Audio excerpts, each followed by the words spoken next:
Hello, my name is Tim Mikulski, and I'm here with Sophie Schafer and April Reisenfeld. We're competing in SCUDEM 2020 for Carleton College with Coach Rob Thompson. We're doing problem C, and Sophie will get us started. All right, so problem C addresses the question of managing different dispute resolution strategies. We will be looking at Sudanese refugees in a Ugandan settlement.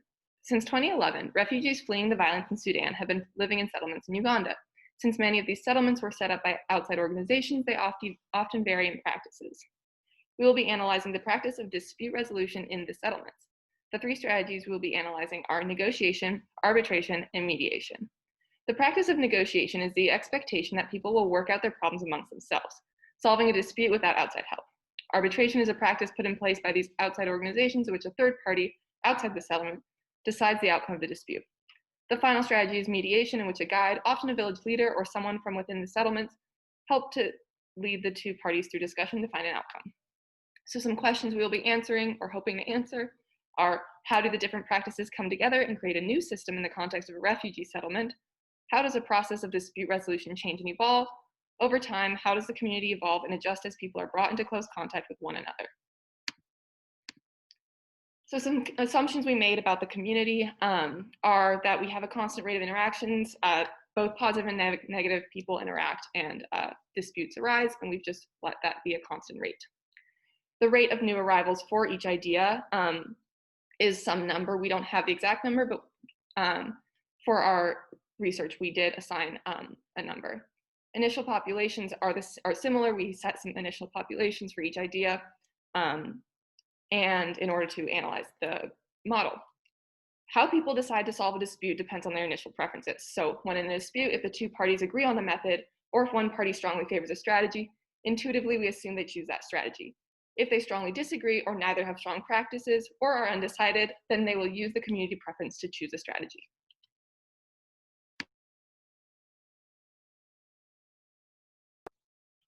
So before we dive into the model itself, first we're going to cover some of the notation we use. We're using a box and arrows way of representing this model, and so each variable is given its own box. In this case, which is just a very basic example, the two variables are A and B that we're interested in.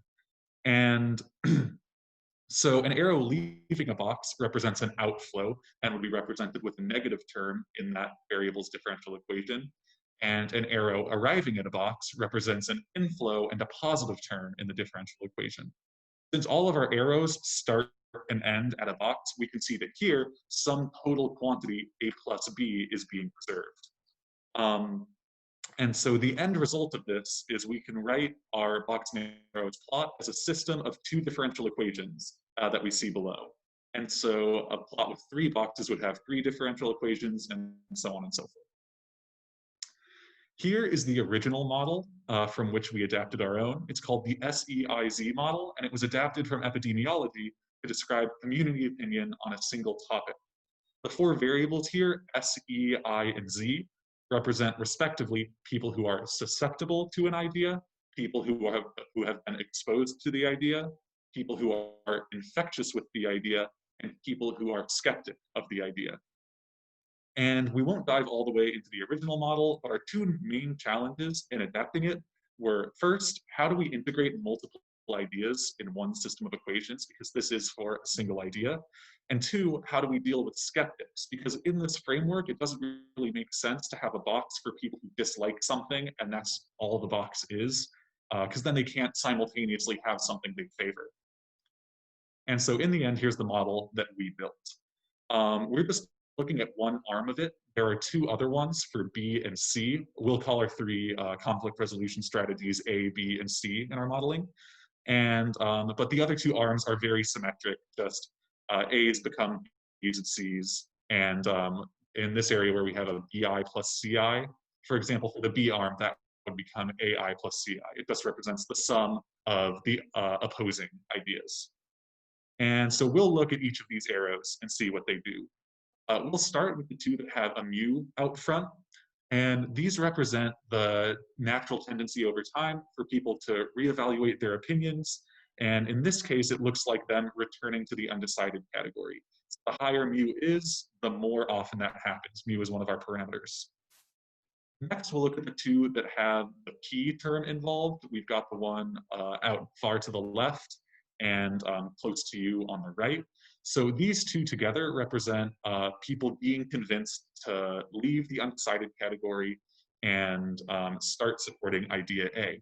Now, P here represents the probability that someone will have an incubation period where they've been exposed to the idea, and 1 minus P is the probability that they go just straight to the strong support and being infectious. We'll also look at the L term coming out of U. So this is how we dealt with the skeptic problem. Instead of having, or excuse me, L is a probability that a skeptic will unintentionally convince someone in favor of an idea that they oppose. And so this probability is typically very low, it's less than 0.1.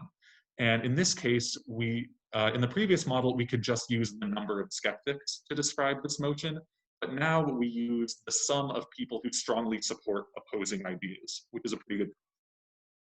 And one arrow from AE to AI, it has two terms.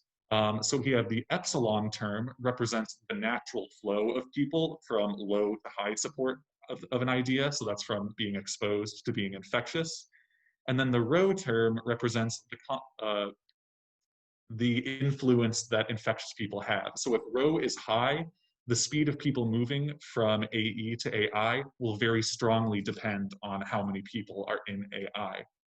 Lastly, a few of our terms have a beta attached. This represents how often undecided people are interacting with people who strongly support one of the methods. So the higher beta is, the more rapidly people leave the undecided category. It's kind of a counter to mu, which the higher mu is, the more rapidly people return to the undecided category. All right, so looking at what Tim just drew out for us in equation form, we can see these are really they represent the arrows.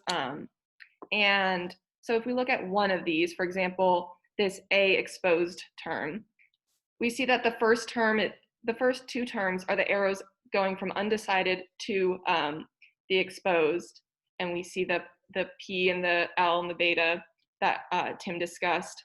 And then we have the next three terms, which are the arrows leaving the exposed box, meaning people are going either towards back to undecided or up to infectious.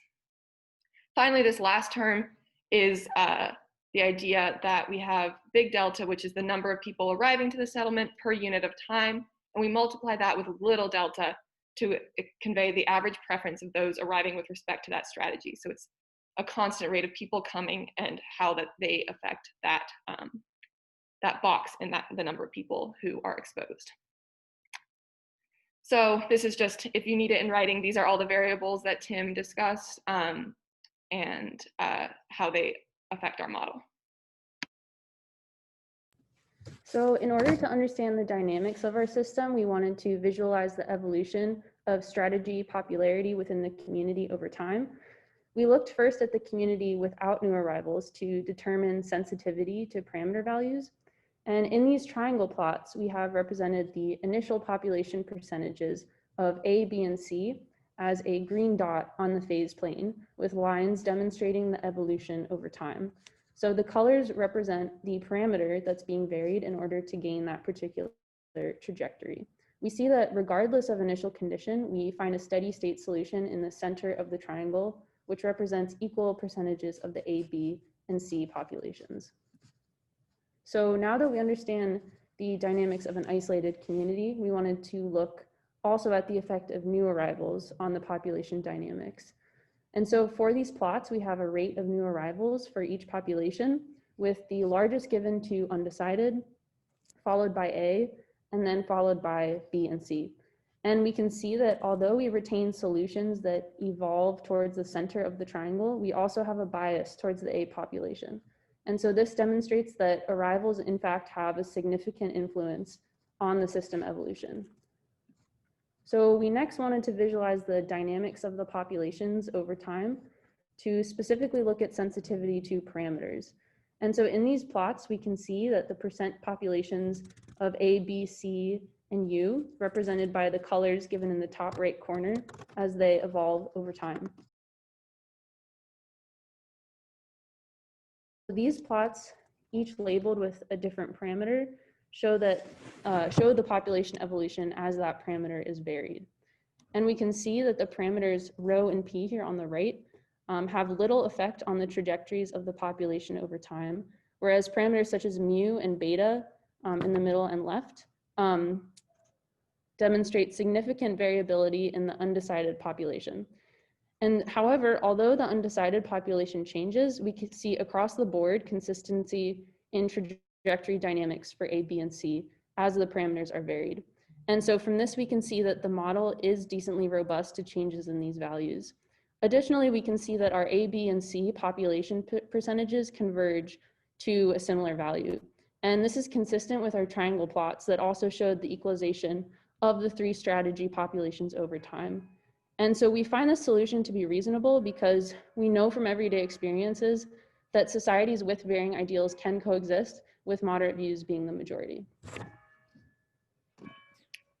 Great, so while we do feel that our model did do its job well, we do understand that there are some limitations. First of all, we did have a rate of people arriving to the camp, but we didn't account for people leaving the camp.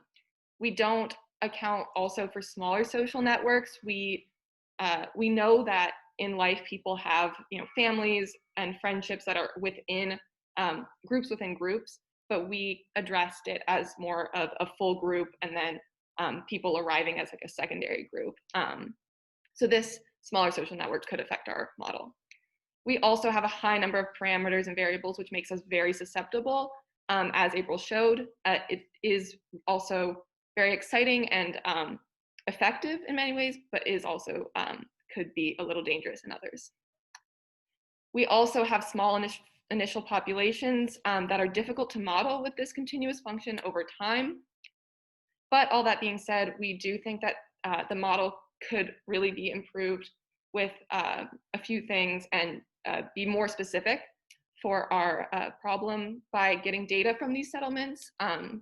Specifically, like initial conditions, rates, and variables would be a lot more effective. We were kind of putting in numbers that we thought would make sense, but something that was actually concrete would produce a concrete answer. We also would like to see a way of separating beta. We think it could create some more nuanced treatment of how skeptics act. This was a big assumption on our part that we feel strongly about, but could certainly be improved if we had some sort of separation within beta. And so here's our bibliography, the first of which shows the article in which we got information about the refugee settlement itself. And the second document shows our SEIZ model from which we adapted our own. So thank you so much